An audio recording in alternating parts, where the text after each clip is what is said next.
Hello and welcome, ladies and gentlemen, to Define Disaster. This is Battlefield 4, and in today's weapon review, I wanted to take a closer look at the AS Val PDW with the aim of finding out whether or not this gun is truly the best TDM weapon available in Battlefield 4.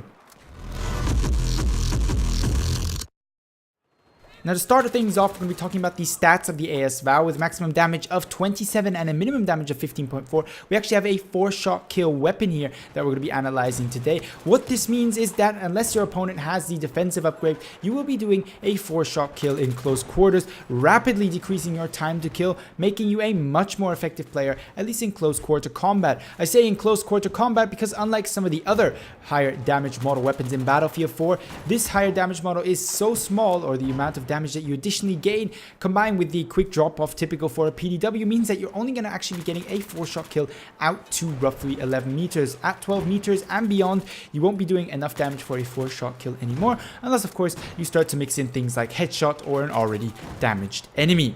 With that being told, let's move on to the fire rate, which in combination with this 4-shot kill is why some people consider the AS Val the truly best TDM weapon in the game, because at 900 rounds per minute, this is not only fast, this is one of the fastest fire rates in the game, coming with a 4-shot kill. And that's quite something to consider when you're talking about TDM, where every millisecond can count. Having said about the fire rate, it being of course high, let's move on to the magazine size, which is what somewhat keeps this weapon back. At 20+1, it's our smallest fully automatic magazine size that we have available in Battlefield. 21 bullets, you'll burn through them unbelievably quickly at 900 rounds per minute. You're going to be hitting your reload very often. Speaking of that reload though, it is blazing fast. At 1.95 seconds for the short reload, you're going to be done in no jiffy, and you shouldn't be getting caught mid-reload too often with the AS Val. The long reload at 2.8 seconds is longer than some others in the game, but comparing to something like a FAMAS with a similar damage output, its long reload is 3.7 seconds and its short reload 2.8. So in light of that, this long reload isn't too bad. It should be noted, however, given the low bullet count of your magazine, you will be hitting that longer reload a little bit more often than with some other guns. Moving up then to the recoil, we have a relatively reasonable amount of recoil for the fire rate and damage that we are dealing with here. Not to say that it isn't a lot of recoil, with a vertical recoil of 0.33, recoil to the left of 0.3, and a pull to the right of 0.4. It's quite something to consider. Combined with a recoil, first shot recoil multiplier of 2.55, you've actually got quite a first shot kick here as well. But we're comparing this to something like a FAMAS or AEK. This is a close quarter PDW exclusively for close quarter, and this recoil compared to something like a FAMAS is relatively manageable. It's not that difficult to control, especially if you're a little bit more versed with controlling recoil. The ADS of this PDW is obviously not going to be too complimentary. It's not a long range gun, so it isn't too important. At 0.4, you're not going to be hitting your long range sniper shots anytime soon. However, what is much more important than its base ADS is its ADS while moving, or its hipfire while standing and moving. And at 0.6 and 1.5 respectively, these are highly accurate, making the AS Val not just only a close quarter king from a damage output perspective, but also from a recoil and accuracy perspective, meaning that you can actually use these 900 rounds of 4-shot kill bullets up to 11 meters at least to its maximum potential. Having talked about the stats of the AS Val, let's move on then to the available attachments that I would recommend. Starting, of course, with the optic. It's going to be a red dot sight from my point of view. Of course, my favorite being the Coyote. You can take whatever you like best, and of course, you already have unlocked. I would highly recommend you to stay away from any kind of medium range, higher magnified optics available for this gun, because frankly, it's a close quarter exclusive weapon. If you are using this weapon at medium longish range, you are doing something horribly wrong, and therefore I cannot understand or sympathize with anybody that thinks truly a medium range sight on this weapon is your best option. Furthermore, of course, you're also going to be hip firing this weapon a lot, so this optic isn't going to be used too much. Anyway, moving on to the accessory, frankly for me it's a laser sight. Close quarter games where a lot of hipfire, laser sight helps you be more accurate about this. As soon as I get into a dark smoky situations, I of course switch it off, or if I'm trying to stay hidden at longer medium ranges, if for some reason I have to use this gun at those ranges, I'd switch it off as well. If you have trouble switching off your laser sight because you can't really get into the habit and mindset of recognizing when it's giving away your position, feel free to just leave this without any accessory available. There's no point in putting any kind of flashlight on there or laser light combo. Laser sight is definitely the way to go here. here, your barrel attachment is chosen for you. You have no choice. You have to put a suppressor on here, and it of course perfectly fits the role of this weapon, which is a close quarter exclusive TDM game mode orientated PDW, which is why of course the suppressor is not only the only available choice here, but also the best available choice. Last but not least, then we have the underbarrel attachment, and some people may want to go for the angled foregrip here to make that first shot recoil multiplier not quite so hefty, allow them to tap fire a little bit, try to tickle something out at medium range.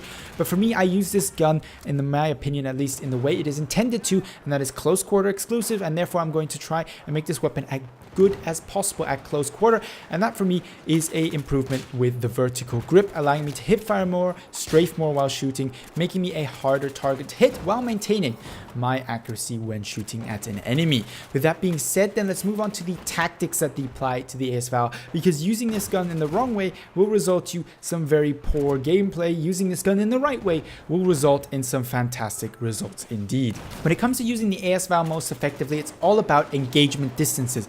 Under 11 meters, you have the fastest time to kill in the game, paired with an absolutely fantastic 1.95 short reload, one of the shortest reloads in the game. Outside of this, you have a very good close quarter weapon, however with some serious drawbacks. Yes, it's shooting 900 rounds per minute, then at a 5-shot kill, still something that can compete with something like an ACWR, just below something like a FAMAS or maybe a MTAR-21, but it has a very fast reload. But the drawback to this is, of course, its small magazine size. Unlike something like an ACWR or even an MTAR FAMAS, it has a smaller magazine at 20+1 instead of the 26 of a FAMAS or even the 31 of an MTAR 21 or ACWR. And this means you're not so capable at taking out multiple targets. And this is where target acquisition becomes important. You cannot take on multiple players at the same time. And this is just as important, choosing the right player counts and positions to play, as choosing the right engagement distance. You can use this weapon effectively at medium-ish close quarter range, that is beyond 11 meters, but you have to only have one enemy in front of you. If it's two, you're most likely going to lose that firefight. And this is where I wanted to talk about something, in my opinion, most important to the AS Val, the aggressive playstyle. You have a suppressor, make use of it. You have a weapon that can kill somebody before they have a chance really to react. We're talking about 200 milliseconds here it takes you to kill somebody under 11 meters. That's a very short amount of time, and if you're lucky, you don't take any damage. And this is important because if you play very aggressively, and I play probably the most aggressive TDM with the AS Val, more aggressive than any other gun, including the FAMAS, because of course it allows me to get in people's faces and like a shotgun instantly end them, but while maintaining no presence on the minimap. And why is this also important? Well, because this may be the best TDM weapon, but the class certainly is not best suited for TDM. Being an engineer exclusive weapon, being a PDW, it means you have no access to any kind of self-healing, which in TDM is a big deal. It's a big deal in any game mode, and it's why the medic class is probably the best class in Battlefield 4. However, in TDM, it's even more important. If you can't heal yourself and if your friends are not dropping enough medic packs, it becomes very difficult to sometimes survive. That's why you have to get behind enemies, right in the middle of enemies, take cover there, find a position to defend, and take out enemy after enemy. You have to be very quick, make use of your hip fire, don't waste time on ADSing if you're close enough. This is how you play the AS Val. Very effective when very aggressive. Get right in the face of enemies. Try to use it much like a shotgun, but be aware that you are very stealthy at the same time. You're not showing up on the minimap. Now, this is a little bit of a vague explanation. I tried to bring over my playstyle, which makes me successful with the AS Val when playing on TDM. But check out the gameplay in a little bit more detail to see really what I mean. Some of the best kill streaks you would have seen in today's gameplay were probably on Parcel Storm. 64 players TDM. I went something like 48 or something like that, something around a 6 KD ratio. It's a good game, but I was so good because I could get right into the enemy's face, either take cover there and at very close range pick them off one by one, or I was running through the enemy's ranks, picking them off one by one before they actually knew what was happening, therefore me not taking any damage, therefore not really feeling the drawback that is not having self-healing. But with all that being said, I hope you enjoyed this video. I hope I was able to explain some of the details, some of the tips and tricks to using the AS Val, as well as how good or bad the AS Val really is, where its strengths lie, where its weaknesses. Feel free to share your comments, your experiences with the AS Val down below in the comments. In case you haven't noticed yet, I absolutely love this gun. It is just very difficult to use most effectively. It provides a challenge, but a challenge can of course be fun. With that being said, I'd like to thank you very much for watching and hope to see you in the next Battlefield 4 video.